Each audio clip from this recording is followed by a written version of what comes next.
Hello guys, ഫ്ലോപ്പായ ബ്രൗണിക്കേഷൻ flop ആവുന്ന വിചാരിച്ചൊരു rose preservation കാണാം. ഇൻസ്റ്റയിൽ ഇതിന്റെ ഒരുപാട് റീൽസ് കണ്ടിട്ടാണ് ഞാൻ ഈ പരിപാടിക്ക് ഇറങ്ങിയത് കേട്ടോ.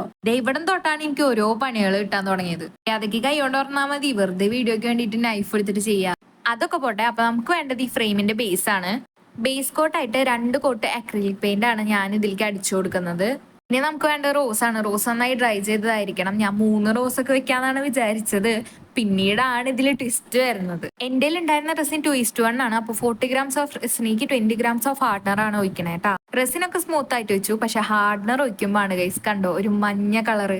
അങ്ങനെ എന്റെ ക്ലിയർ ആയിരിക്കണ റെസിന് ഒരു ഓറഞ്ച് കളറിലാണ് എനിക്ക് കിട്ടിയത്. തൊട്ടേ എന്റെ മൂഡ് പോയി. അപ്പൊ 3 റോസ് മാറ്റി ഞാൻ 1 റോസ് ആക്കിയിട്ടുണ്ടായിരുന്നു. പിന്നെ ഞാൻ അത് ബോർഡിൽ ഒഴിച്ചു നോക്കിയപ്പോ വലിയ കുഴപ്പമില്ല, ഒരു ഓഫ് വൈറ്റ് ആയിട്ട് നിൽക്കണുണ്ടായിരുന്നു. കുറച്ച് ഗോൾഡൻ ഫ്ലേക്സും കൂടി റെസിനേക്ക് ഇട്ടിട്ട് ഞാൻ ആ ബോർഡിലേക്ക് അത് മൊത്തം സ്പ്രെഡ് ചെയ്ത് കൊടുക്കാട്ടോ. അടുത്ത മണ്ടത്തരാണ് ഗൈസ്, ഫ്രെയിം ഇടാണ്ടാണ് ഞാൻ ഇത്ര നേരം ഇത് ചെയ്തിരുന്നത്. പിന്നെ ഇങ്ങനെയൊക്കെ കഷ്ടപ്പെട്ട് ഫ്രെയിം ഒക്കെ ഇട്ട് റോസ് ഒക്കെ വെച്ചിട്ടുണ്ട്. ഐസി റെസിൻ എന്ന് വെച്ച് കഴിഞ്ഞാൽ ഭയങ്കര സ്റ്റിക്കി ആയിട്ടുള്ള സംഭവമാണ്. ഗ്ലൗ ഒക്കെ യൂസ് ചെയ്തിട്ട് നിങ്ങൾ ചെയ്യുമ്പോൾ ചെയ്യാട്ടോ. ഇതിൽ ഗ്ലൗ ഒന്നും ഇല്ല എനിക്ക്. ഞാനൊരു ലീഫും കൂടി വെച്ചു കൊടുത്തിട്ടുണ്ട്. ഇതുവരെ ചെയ്ത് തന്നപ്പോൾ എനിക്ക് അത്യാവശ്യം സാറ്റിസ്ഫാക്ഷൻ കിട്ടി ഗൈസ്. അത്യാവശ്യം നല്ല അടിപൊളിയായിട്ട് വന്നിട്ടുണ്ടായിരുന്നു കേട്ടോ. പാർട്ട്ണർ ഇത്തിരി കേടായതുകൊണ്ട് എനിക്കൊരു സംശയമായിരുന്നു ഇത് നന്നായിട്ട് സെറ്റ് ചെയ്ത് കിട്ടുമെന്ന്. ഇത് വന്നപ്പോഴത്തേനും മൊത്തം റെസിനായിട്ടുണ്ടായി ഗൈസ്. അടുത്ത പണിയാണ് ഗൈസ് ഇത്.